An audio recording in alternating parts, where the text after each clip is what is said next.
Hiya, alright. Now tonight you're joining me in my garden again, and I must apologise for the state of me, but I have got massive crinkly bags under my eyes because I've not been sleeping this past week or so because of the heat. It's been so bad here. Now everybody might think, come on Georgie, it's the UK, what kind of heat do you have there? And I will stop you right there and say, our heat, we are not used to it at all.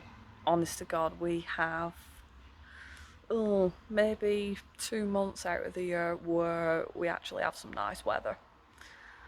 And we're having a bit of a heat wave at the moment, so it's been kicking around maybe anywhere between 26 and 33 degrees Celsius, which is probably in the 80s Fahrenheit or something like that. I don't know. I don't work in freedom units. Um, so yeah, here today I think it's been about 26, 27. The night before last was unbearable. I slept about 2 hours and I must have slept about 4 hours last night, so I'm looking haggard basically. I'm looking knackered, which I am. But I figured this would be tonight's 5-minute ASMR instead of, brushes, a tapping or anything like that, just because I wanted to do a little public service announcement, especially in regards to the heat, and I'll tell you for why. Now, our hottest day was probably on Sunday, and my mother wasn't feeling particularly too well, and she had heat exhaustion basically. So I get my head screwed on, don't I? And I go and sort her out. So I'm going to give you some tips on how to help with heat exhaustion and hopefully save you a trip to the hospital if it turns into heat stroke, which can be fatal in some people, usually in small children and the elderly and people maybe with compromised immune systems. So you want to try and avoid that. So when you have heat exhaustion, you will feel nauseous, you'll have a foggy head, you'll probably have a headache the size of Jupiter. Absolutely banging headache, similar to a migraine, but maybe without all of the haze and the weird stuff that goes on. I've only ever had a migraine once, and I don't want another one. You'll also have to excuse all the screaming kids and the boy racers and the cars going past, but it is way too hot in my room to film anything at the moment. It's like 30 degrees in my room on its own, and the UK doesn't have air conditioning. We maybe have it in shopping centres and offices, but not in houses. It's too expensive to even warrant putting air conditioning in a house. It's ridiculous. But yeah, if you have heat exhaustion, or if you know someone who may be suffering from it, the core temperature is way too high for the body to handle, so you need to cool them down gradually but relatively quickly. So yeah, they may be incoherent, mumbling, talking utter garbage, slurring the words, that kind of thing. They maybe feel quite clammy to the touch, maybe profusely sweating.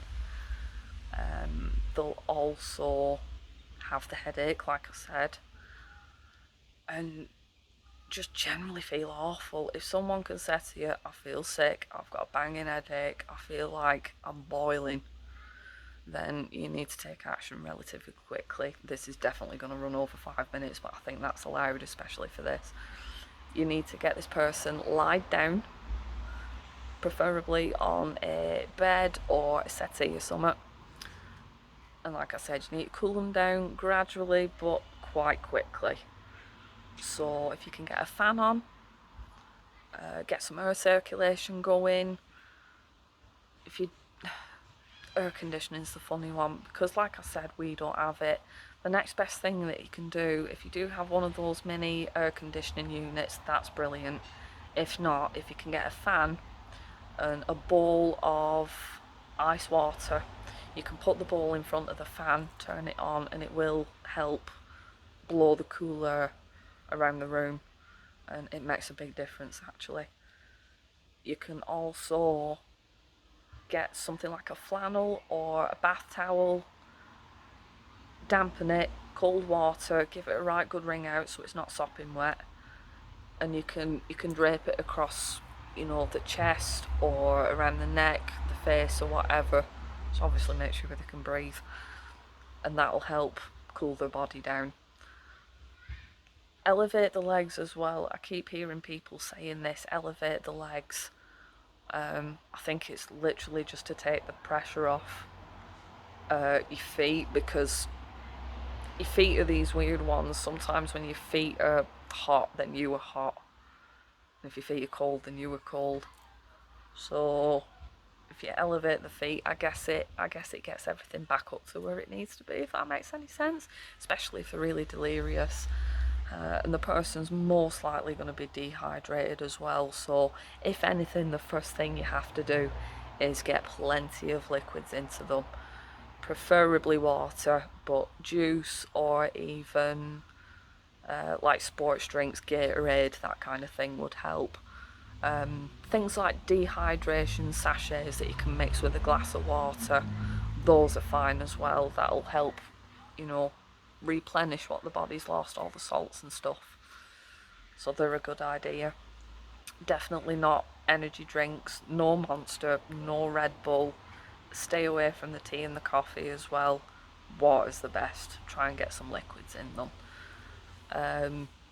Hopefully it hasn't gone too far to the point where they are vomiting, because it can cause nausea. If nothing seems to be helping, then you need to ring the emergency services, because it's probably developed into heat stroke. And if you do not get the core body temperature down and enough fluids into them, like I said earlier on, it can be life-threatening. But make sure that you stay with the person for a little bit, and then once you think they're at an alright stage, try and let them get some rest and just check on them every so often. Make sure that, you know, they've got a drink. Maybe go and change the damp towel, you know, re-wet it, make it a little bit cold again. And just keep an eye on them basically. But yeah, with this heat and everything, it's unreal. I hate the heat. I really hate it. I'm not good at it. So the best thing to do is essentially prevent heat exhaustion. Stay in the shade when you can. Make sure that you drink plenty of fluids. Try and stay off the booze. If you are going to be drinking, at least have a glass of water here and there. It really, really wouldn't hurt. But yeah, stay in the shade, plenty of fluids. Make sure you've got your sunscreen on as well. You don't want to burn. You don't want to be feeling like hell and have itchy, peely, burny skin. It's never good. Yeah, just look after yourself and keep an eye on everybody else as well. So I hope that's been informative at least. And I don't know, maybe this would be a nice background noise video or something. We've all got like cars and screaming kids in it. I don't know. Sometimes it's a comforting thing. See, screaming kids. It's a comforting thing. Knowing that there's like people around and stuff, and there's stuff going on. Especially if you're on your own. I can appreciate that actually. Yeah, I hope everybody takes care. That we're all staying safe as well.